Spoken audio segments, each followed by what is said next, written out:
Quero convidar você a abrir a sua Bíblia no livro de Isaías, capítulo 55. A gente vai olhar essa noite para Isaías 55. Se você está usando uma Bíblia da igreja, essa passagem está na página 575, 575.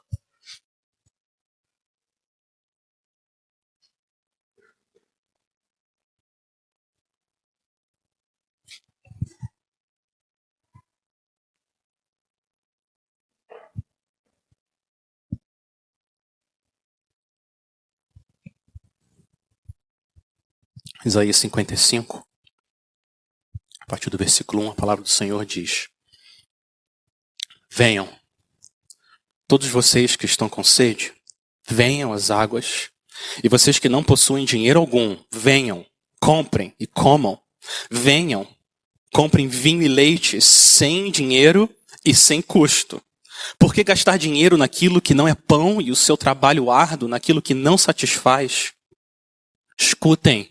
Escutem-me e comam o que é bom, e a alma de vocês se deliciará com a mais fina refeição.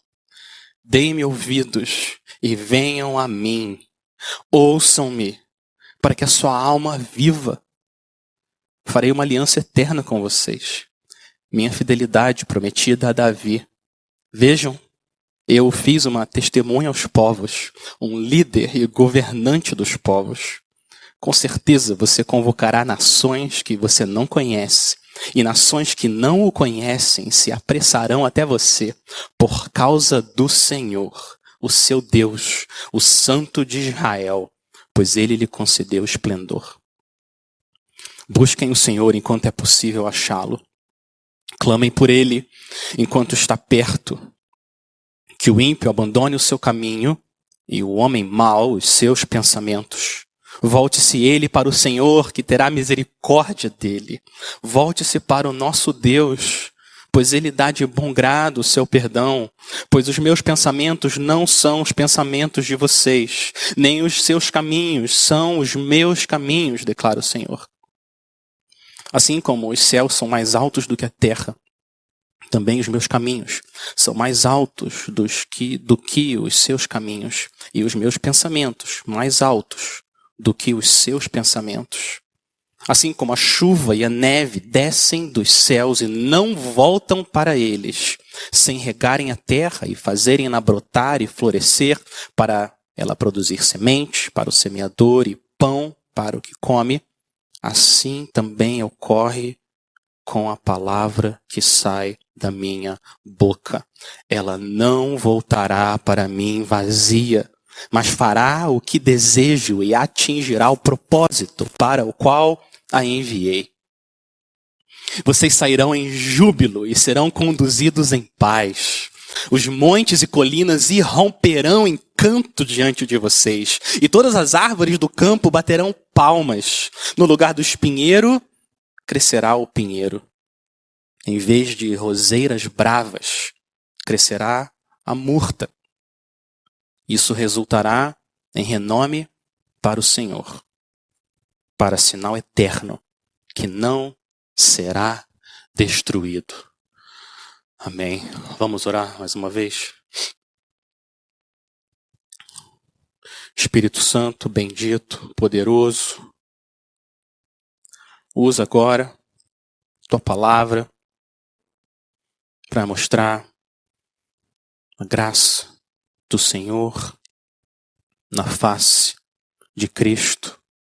Senhor, deixa claro o teu chamado a todos nós irmos até o Senhor com fé, porque o Senhor é um Deus gracioso e poderoso. Senhor, que é o homem, que dele te lembres, e o filho do homem, que o visites. Senhor, exalta o teu nome, salvando e santificando o teu povo essa noite. Em nome de Jesus. Amém.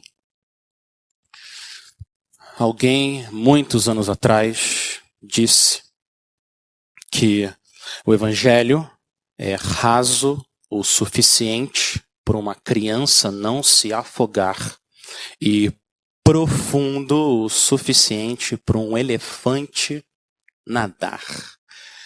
Verdade, o evangelho é simples e raso que uma criança pode entrar nele e ser salva. E o evangelho também é tão profundo que nem a mente mais brilhante e santificada desse mundo é capaz de conhecer toda a riqueza e beleza do oceano que é a graça de Deus. O que o Senhor está fazendo aqui nesse capítulo de Isaías é pegando a mão do profeta e pintando uma imagem dessa beleza da graça de Deus. A riqueza que é a graça do Senhor. Ele começa um convite da graça. Versículo 1 e 2. Olha a insistência graciosa do Senhor. Quantas vezes Ele nos chama? Venham, todos vocês que estão com sede, venham às águas. E vocês que não possuem dinheiro algum, venham, comprem, comam, venham. Comprem vinho e leite sem dinheiro e sem custo. Venham é uma ordem, mas é uma ordem do tipo, da ordem que o avô dá para a netinha, dizendo, venha e dá um abraço aqui em mim, e ela vai, e ela obedece com alegria. Esse é o tipo de ordem que é esse venham. O que você precisa ter, ou fazer, ou ser, para ir até Deus? O quê? Duas qualificações. A primeira é que você precisa ter sede. Sede. Versículo 1 diz, todos vocês que têm sede. Todos. O chamado é universal. Todos. Qualquer um que tenha sede, venha. Venha que eu sou uma fonte inesgotável. Quanto mais você bebe de mim, mais flui água santa.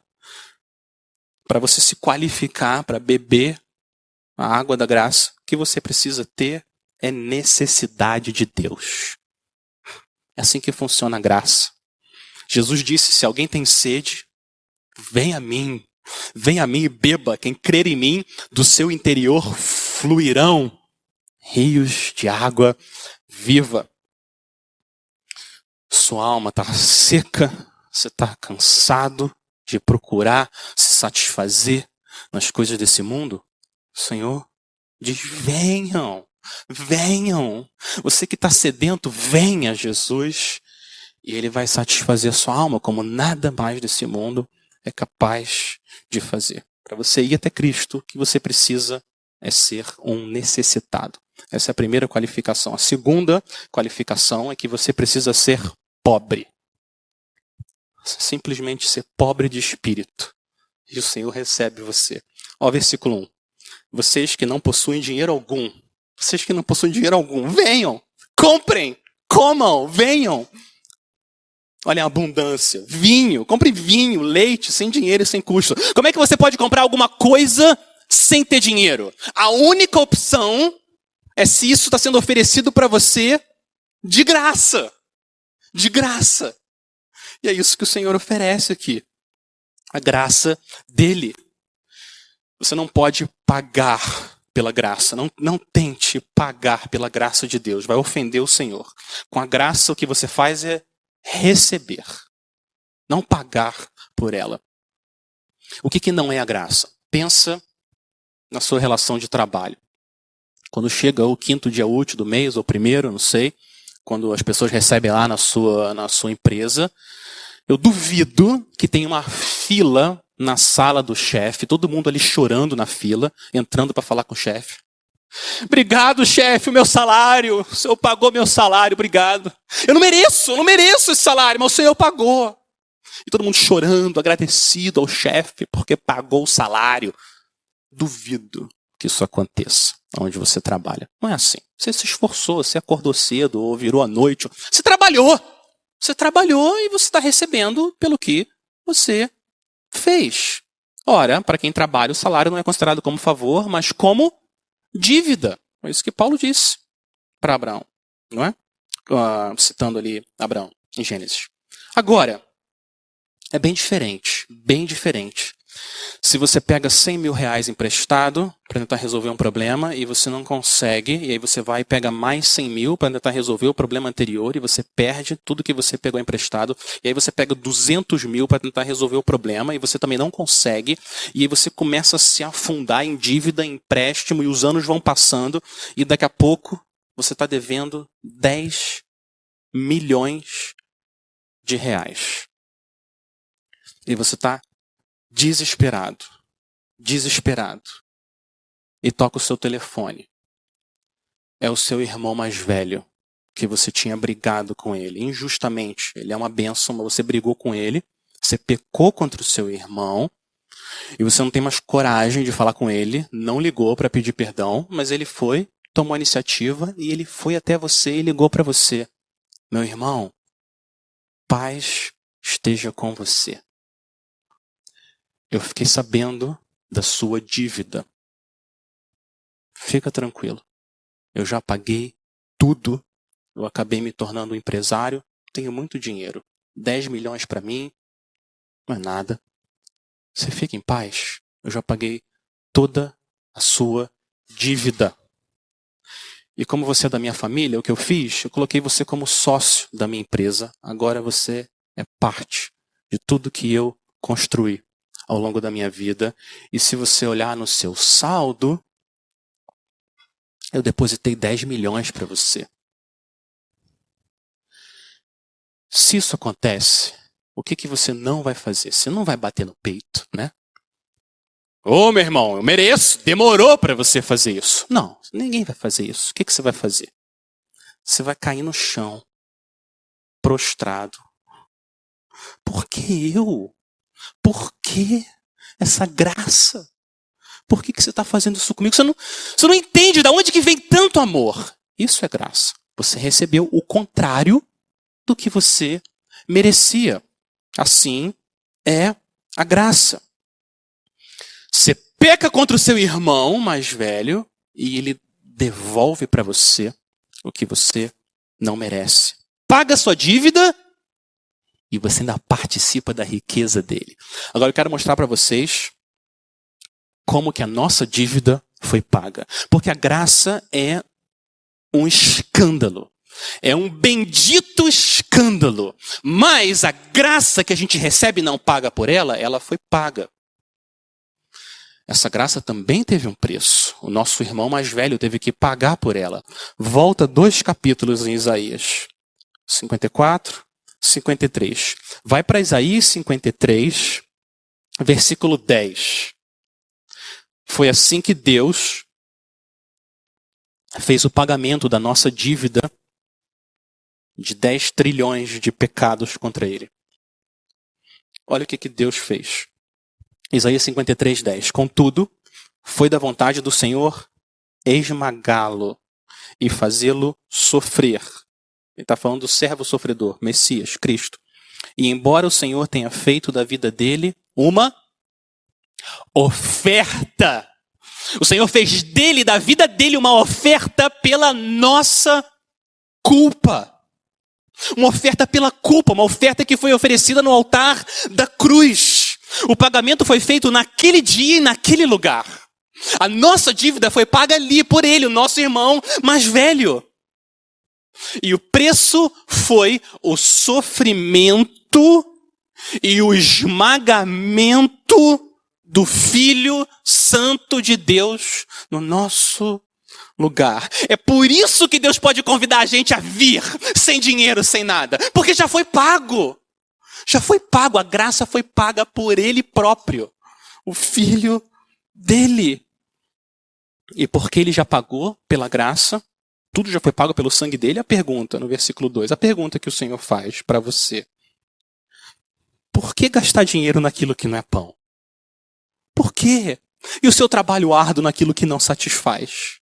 De novo, o Senhor insiste, a voz da graça. Escutem-me.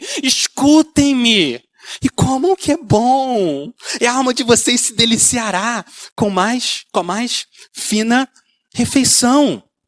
Não é só em Esther que tem banquete.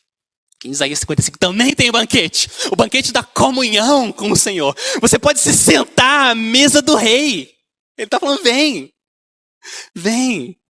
Agora, para você entrar e sentar com ele, o que ele exige é que você não traga nada. Não traz nada. Você vem com fome, sede, cheio de necessidade, pobre, você vem.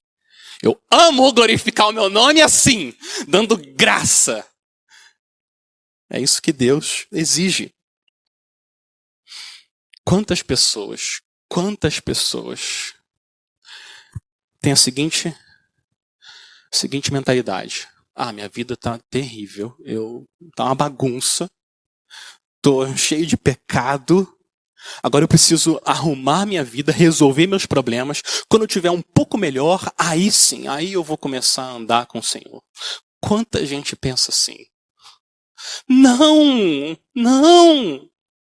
Isso é o contrário de como a gente se relaciona com Deus. Não! Você não tenta resolver sozinho, porque você não vai conseguir. Porque a gente só vai se afundar mais sem Cristo. A lama vai ser cada vez mais funda, porque a gente não consegue se arrumar sozinho. Não é assim que a gente se relaciona com Deus. Como que você vai até Ele? Como você está? Não é o hino? Tal qual estou. Ninguém consegue se arrumar sozinho para ir até Deus. Ele tem que transformar a sua vida. Ele tem que agir no seu coração. Tudo bem você falar isso, mas como é que eu vou falar com Deus que é santo? Porque eu não me sinto digno. Não me sinto digno de ir à presença dele. Pronto! Essa é a qualificação. Você não se sente digno. Deus recebe os indignos, não quem se acha digno. Se você é um indigno, o Senhor recebe você. Necessitado, você vai, seguro. Para isso que ele veio, sem oferecer nada, você vai até o Senhor. Você não sabe o que você está falando, Alex. Você não conhece a minha vida. Você não sabe o que eu já fiz. Você não conhece meu passado. Você não sabe as coisas que eu já pensei, tudo que eu já fiz ao longo desses anos. Você não sabe. Eu não sei. Eu não sei, mas você viu o que Cristo fez? Você ouviu? Você ouviu o que o Senhor fez? O que Cristo fez? Eu não sei o que você fez, mas o que Cristo fez? Morreu no lugar dos pobres, necessitados. O que o sangue de Cristo não pode cobrir? Que pecado que é grande demais? O que poço que é muito fundo que ele não pode ir? Nenhum. Você lembra do ladrão na cruz? Lembra do ladrão na cruz? Ali pregado, do lado daquele homem de Nazaré. O que o ladrão fez? Ele olhou e viu. Esse é o Filho de Deus. Tem misericórdia de mim. E o que o Senhor falou? Vai trabalhar e compensar tudo que você fez nessa vida. Não é assim que funciona com Deus. O que o Senhor falou? Ainda hoje estarás comigo no paraíso. Isso é um escândalo! Isso é um absurdo! Um assassino crucificado ainda hoje vai passar eternidade com Cristo, Deus Santo. O que ele fez? Ele foi pregado na cruz, mas ele foi. A alma dele foi até o Senhor em fé. Foi isso que aconteceu. Isso que é a graça. Você não trabalha para receber a graça. Você recebe, porque ele trabalhou no nosso lugar. É o escândalo, a loucura da graça. Você entra com a miséria e Deus entra com a misericórdia. É assim que funciona a graça do Senhor. A gente tem muita dificuldade com a graça, muita dificuldade, muita. A gente está sempre querendo trabalhar para merecer, não é? Alguém faz um favor para você, o que você fica pensando? Como é que eu posso compensar o que a pessoa fez? A gente é assim, não é? Até a gente tem alegria receber alguém na casa, você fica pensando, como é que eu posso compensar o que a pessoa fez por mim? Não tem como compensar. Ofende o Senhor você querer compensar o que ele fez. Não é assim que funciona. Ele ama receber glória dando graça. É assim que Funciona. Mas o nosso problema com a graça não é intelectual, não é. A graça não é tão difícil assim de entender. Nosso problema não é falta de neurônio. O nosso problema é espiritual. Esse que é o nosso problema. O pecado envenenou o nosso coração de uma forma que a gente não consegue entender a graça de Deus. Você já reparou que nas milhões de religiões que existem nesse mundo, as milhões, todas elas são religiões de obras? Já reparou? Todas. Muda o nome. É tudo com ismo no final, muda o nome. Mas é sempre obra. É sempre você tendo que construir uma escada para chegar até Deus. Ou é recitando alguma coisa, ou é jejum, ou é dando oferta, ou é fazendo isso, aquilo. Mas é você construindo a escada para ir até Deus. Todas as religiões são assim, sem nenhuma exceção. A única religião verdadeira, que é a religião da graça, funciona ao contrário. É Ele que desce dos céus para ser o nosso pão da vida. Ele que vem até nós. E ele diz, eu já fiz tudo. Eu já fiz tudo. Está consumado. Agora você vem até mim como você está. Pobre, necessitado. E eu transformo você. Deus não aceita pagamento do que já foi pago. Ele não aceita. Isso seria injusto. E ele é santo. E a cruz é suficiente. Então ele não aceita pecado. Ele não aceita pagamento. Ele quer que você venha como você está. Essa é a primeira pincelada. A segunda pincelada, a maneira que Deus pinta a graça pra gente aqui em Isaías, é para falar do Rei da Graça. Convite da graça e o Rei da Graça. Olha a aliança que o Senhor promete. O casamento que ele promete entrar para aqueles que ouvem a voz dele. Versículo 3. Deem-me ouvidos e venham a mim. Ouçam-me para que a sua alma viva. Farei uma aliança eterna com vocês. Por quê? Porque vocês têm sido fiéis a mim? Não! Por causa da minha fidelidade prometida a Davi. As minhas promessas. O que eu prometi a Davi? Eu disse que um filho dele reinaria para sempre no trono desse universo. Eu sou fiel. Eu sou Deus. Eu não minto. Vocês foram infiéis, mas eu sou fiel.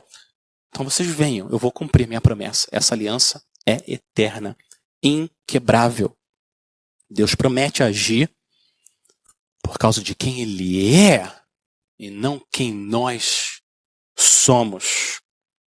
Essa é uma boa notícia para nós, povo de Deus. Qual que é a situação de Israel aqui, nesse capítulo de Isaías? Eles foram expulsos, exilados da presença de Deus, né? Exilados, separados da presença de Deus por causa da desobediência, do pecado, que é a nossa situação, naturalmente. A gente nasce separado do Senhor, exilado da presença dele, e Deus está dizendo, eu vou derramar graça, aqueles que vêm até a mim com sede, com necessidade. Simplesmente porque Deus é fiel. Agora, olha o que o Senhor faz no versículo 5. Ele interrompe o que ele está falando para o povo e agora ele se dirige para o Messias. Agora ele começa a falar com o rei, com esse líder, esse governante da família de Davi. Com certeza você, ele está falando com o Messias agora. Você convocará nações que você não conhece. E nações que não o conhecem se apressarão até você. Por quê? Por causa do Senhor, o seu Deus, o Santo de Israel, pois ele concedeu a você esplendor. Ou em outra tradução, porque ele o glorificou.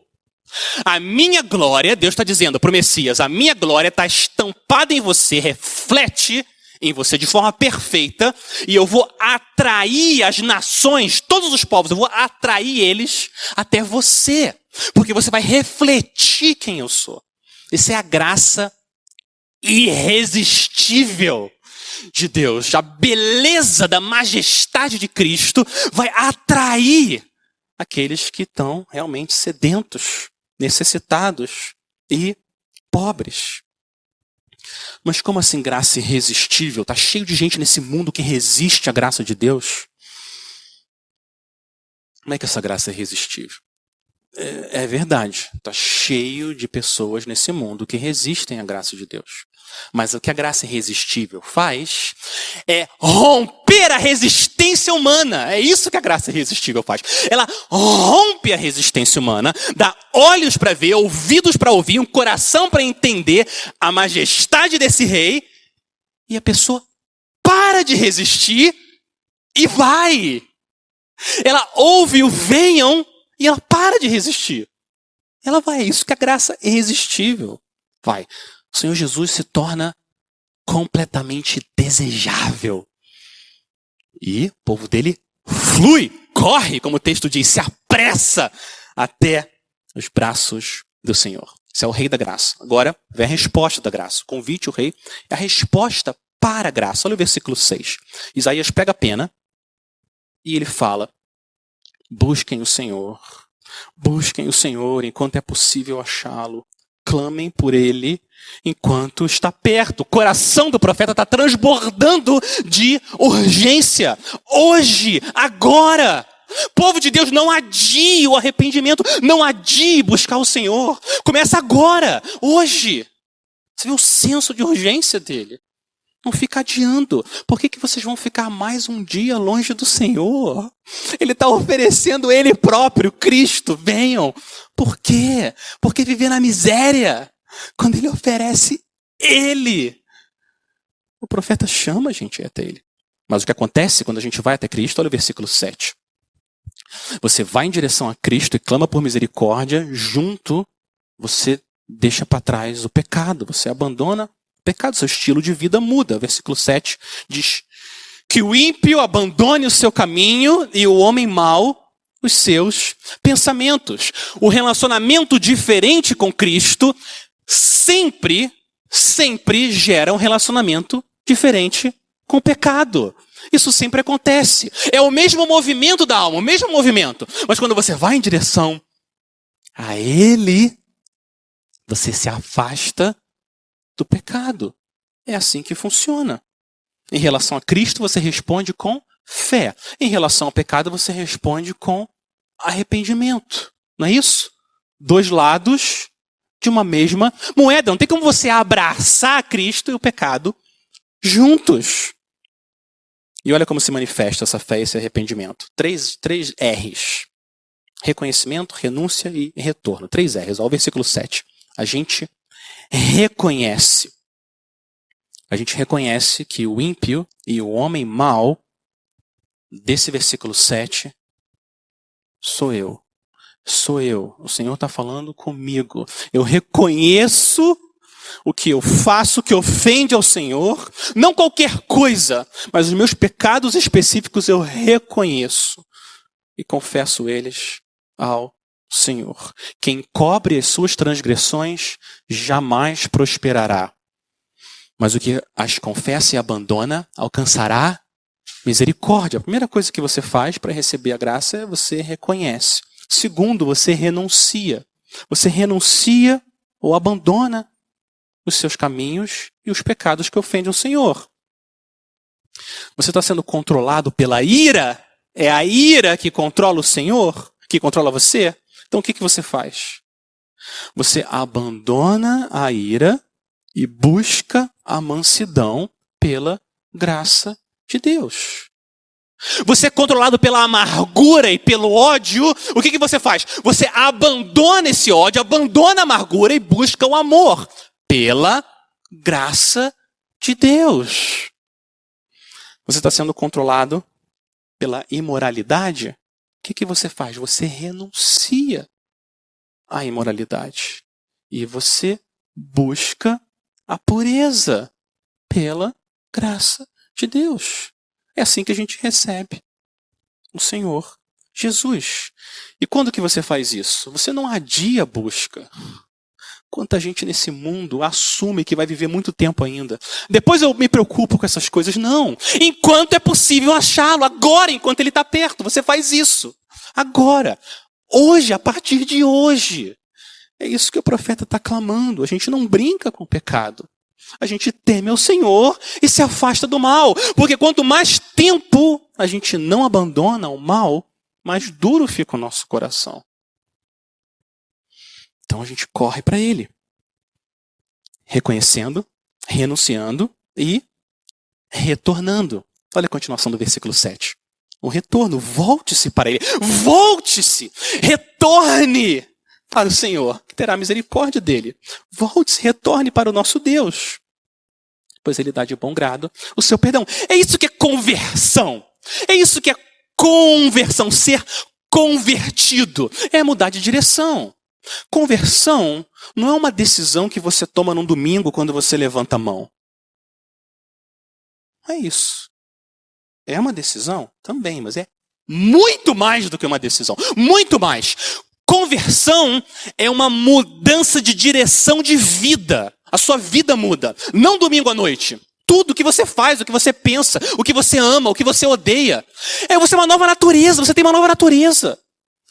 Não é uma decisão que você toma e agora vive igual as pessoas no mundo. Isso não é conversão. Conversão é se voltar para o Senhor. E Ele agora saciar sua alma. É isso que é conversão. Antes eu vivia para mim, agora eu vivo para Ele. Antes eu vivia do jeito que eu queria, agora com todas as minhas lutas, eu quero viver para Ele. Eu quero trazer glória a Ele. É isso, é conversão. Mas como que eu sei que o Senhor vai me receber? Como? Como que eu posso fazer essa conversão e ir até Ele? Eu sei que o Senhor vai me aceitar. Eu já fiz coisa terrível, minha consciência ficava falando não, não, não, eu ia lá e fazia de novo, e ela falava de novo não, não, não, eu ia fazer de novo, e fazia de novo, e fazia de novo. Como é que eu sei que o Senhor vai me receber? Eu não cruzei o limite. Eu sei que Deus é misericordioso, mas eu não cruzei a linha. Olha o versículo 7. Olha o que está escrito. Volte-se para o Senhor, por quê? Ele terá misericórdia dele. Volte-se, retorne para o nosso Deus, por quê? Porque Ele dá de bom grado o seu perdão. Ele perdoa abundantemente. A gente tem dificuldade com a graça. A gente olha essa passagem, a gente tem dificuldade. A gente coloca um limite na misericórdia de Deus. A gente coloca um limite. Eu quero dizer para você que quando a gente faz isso, a gente coloca um limite na misericórdia do Senhor, a gente está ofendendo a Ele, ofendendo o Senhor. Isso é falta de fé. Ele está dizendo que Ele é misericordioso e a gente diz, não, não. Vê se você percebe essa tentação no seu coração. Dependendo do que você faz, ou se você já cometeu o mesmo pecado tantas vezes, você dá um tempo para ir até o Senhor. Você espera, porque Ele deve estar muito irado agora.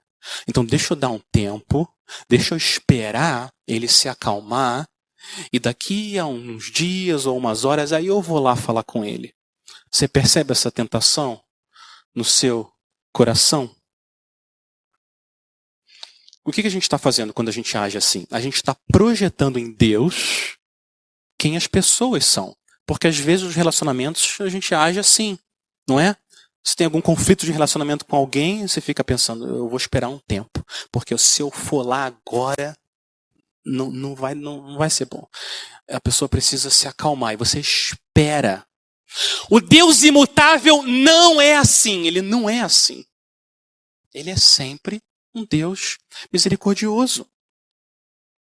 Quando a gente faz isso, a gente está projetando em Deus que muitas vezes nós somos. Nós precisamos deixar Deus definir Deus. Ele define quem Ele é. Vocês lembram quando Moisés pediu para ver a glória dele?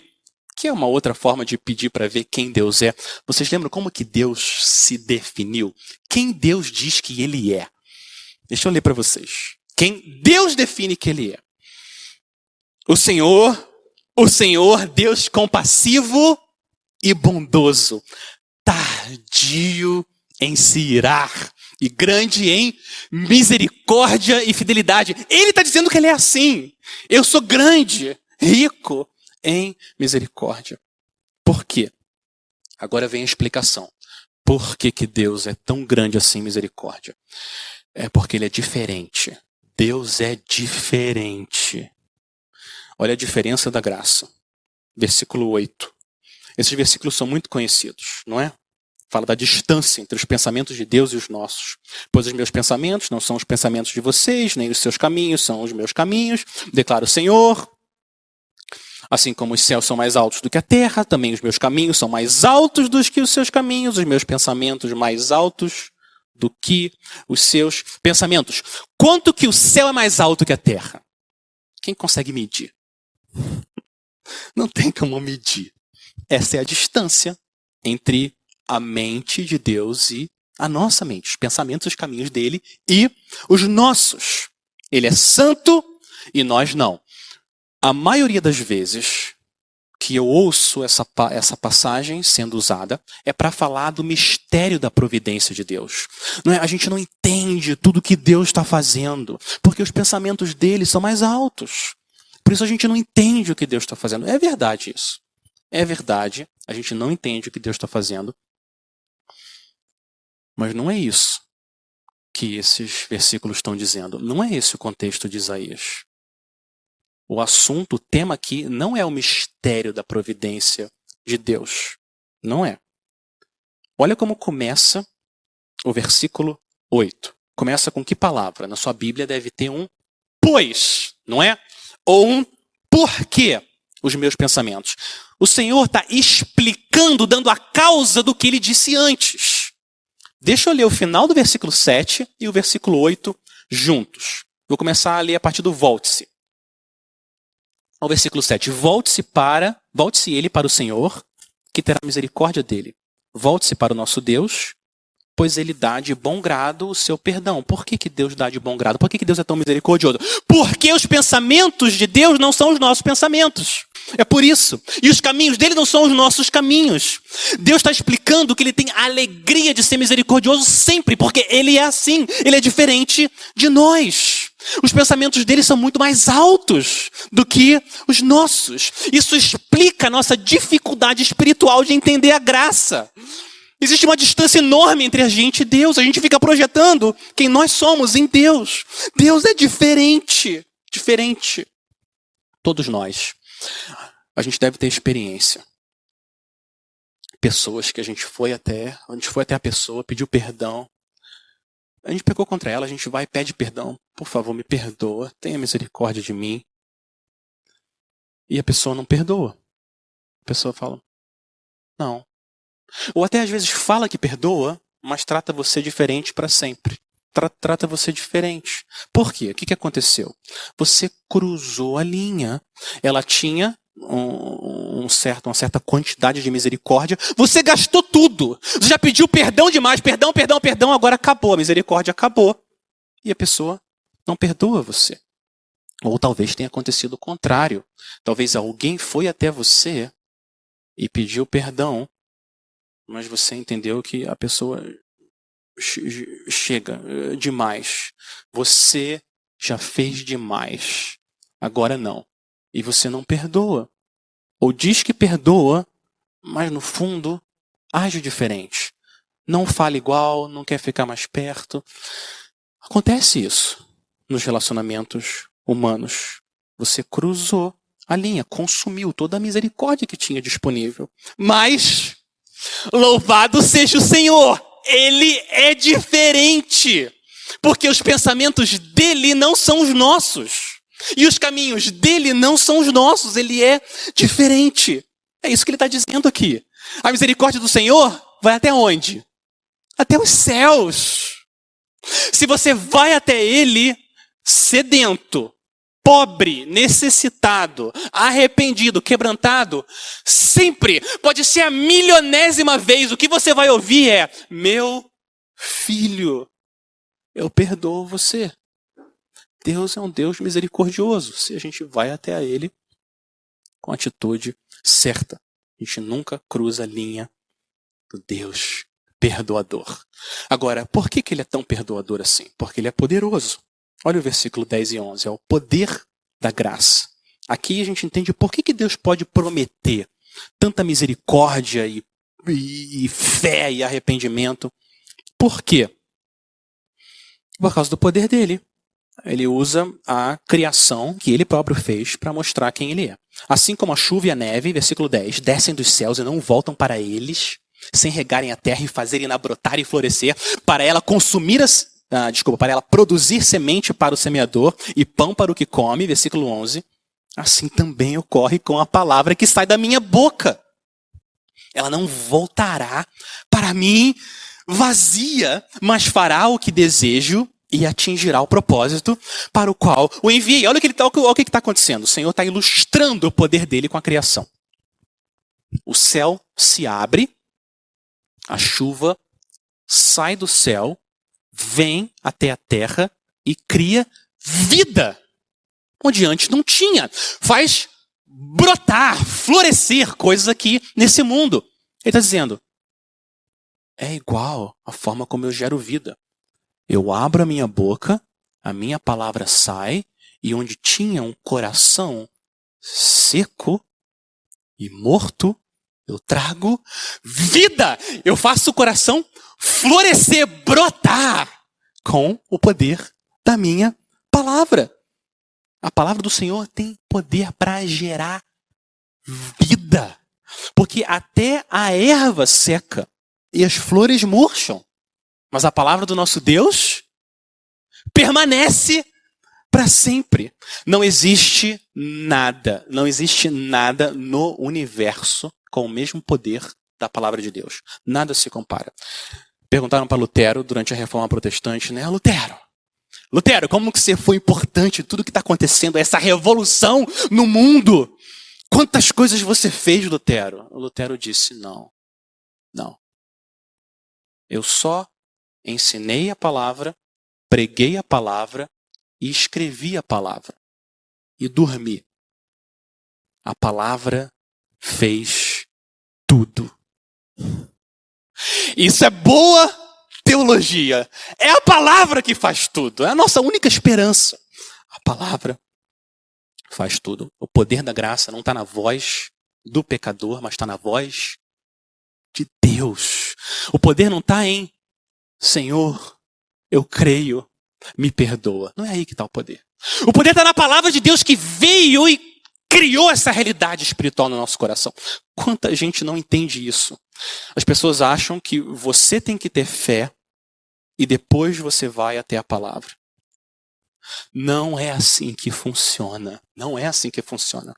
Você vem seco, sedento, pobre, e a palavra de Deus cria essa realidade no seu coração. Ela cria fé, ela cria arrependimento.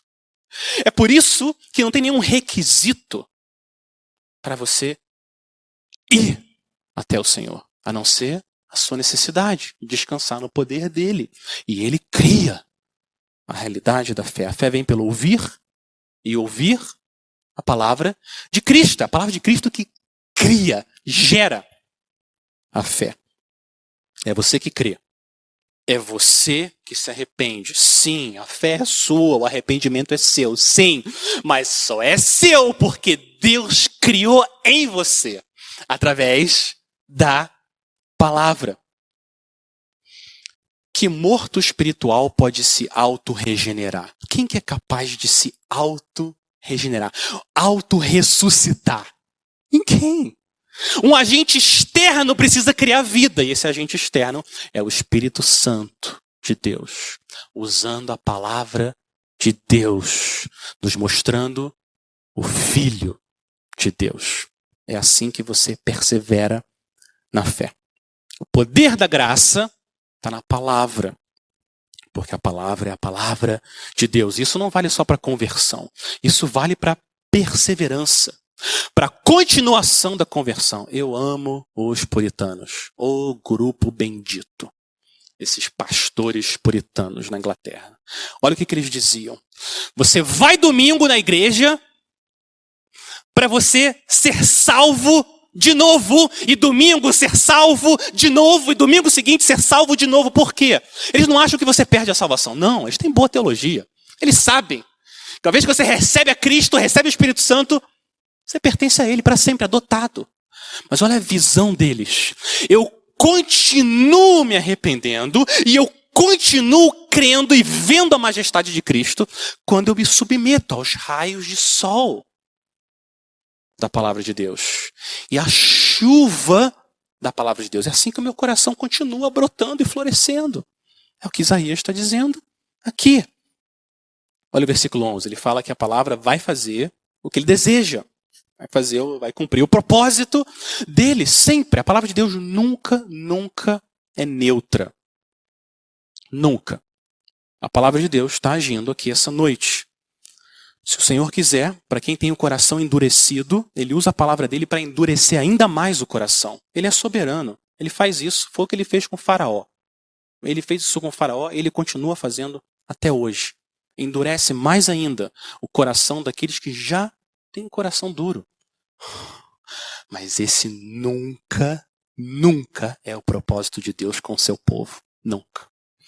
O propósito do Senhor com o povo dele, que ele escolheu amar, é produzir alegria, paz, salvação, júbilo. Olha os dois últimos versículos. Olha o que a palavra faz. No original, o versículo 12 começa com porquê.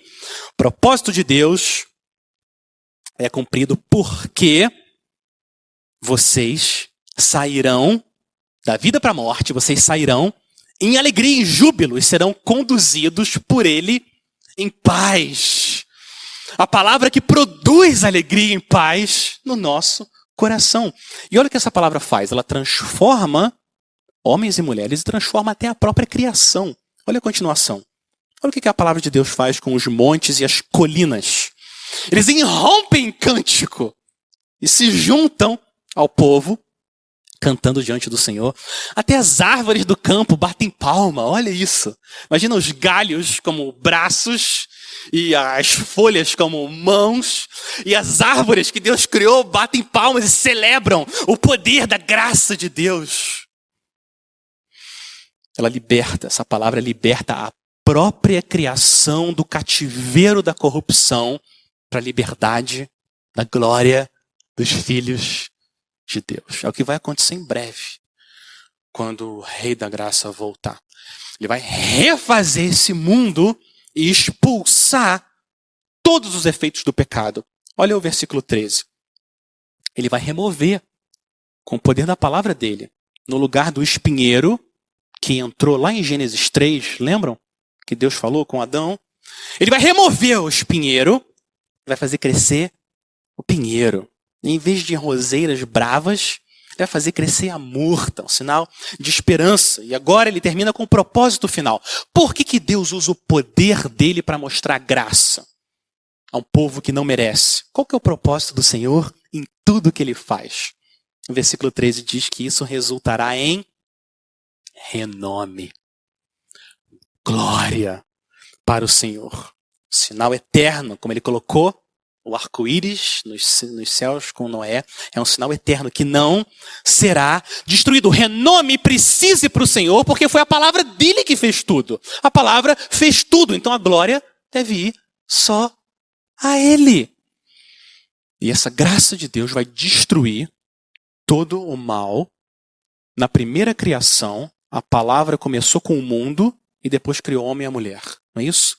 Na nova criação, o Senhor inverte a ordem. Ele começa transformando o homem e a mulher e depois ele vai transformar esse mundo. Remover para sempre todo o pecado para a gente habitar com ele por todo o sempre. Agora, o que você precisa fazer para viver nesse mundo?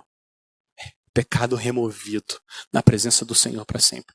A única coisa que você tem que fazer é ouvir a voz da graça, que é a voz de Cristo. O que o Senhor está oferecendo aqui é Cristo. A graça não é um conceito abstrato. A graça é Cristo, é uma pessoa. É Jesus falando, venham a mim, todos vocês que estão cansados e sobrecarregados, e eu aliviarei vocês. Tomem sobre vocês o meu jugo e aprendam de mim, porque eu sou manso e humilde de coração. E vocês vão achar descanso para a alma seca de vocês. Porque o meu jugo é suave, o meu fardo é leve. Então você vem até Cristo. Para de tentar comprar a sua salvação. Ou você que crê no Senhor, para de tentar se relacionar com o Senhor na base do que você faz. É Ele que faz no nosso lugar. O que você precisa fazer é confessar que precisa dele e confessar que a morte dele na cruz é suficiente. Você está deprimido? Deprimido? O que você faz? Você vem. Deprimido. Vem. E ele coloca em você alegria eterna. Você está com medo? Ansioso? Vem! E ele dá paz. Para aqueles que estão lutando com a imoralidade, o Senhor fala: venha, venha, e eu lavo você com o meu sangue. Mas busquem o Senhor enquanto é possível encontrá-lo. Clame o Senhor enquanto Ele está perto. Volte-se para o Senhor, porque Ele ama dar misericórdia. Ele dá misericórdia de bom grado e perdão, porque os caminhos dele são mais altos, muito mais altos do que os nossos caminhos. Ele é o Deus da graça, o Deus da glória. Vamos orar. Vamos orar. Senhor, a gente quer pedir que o Senhor faça um milagre de criar fé e arrependimento nos nossos corações secos que precisam do Senhor. Nos ajuda a entender que os teus pensamentos, os teus caminhos são mais altos do que os nossos. Não deixa a gente, Senhor, duvidar da tua palavra, a tua promessa de perdão para todos aqueles que vão até Cristo, confessando, renunciando, reconhecendo que precisam do Senhor. Sacia a alma do teu povo. Esse é o nosso pedido, no nome do Senhor Jesus. Amém.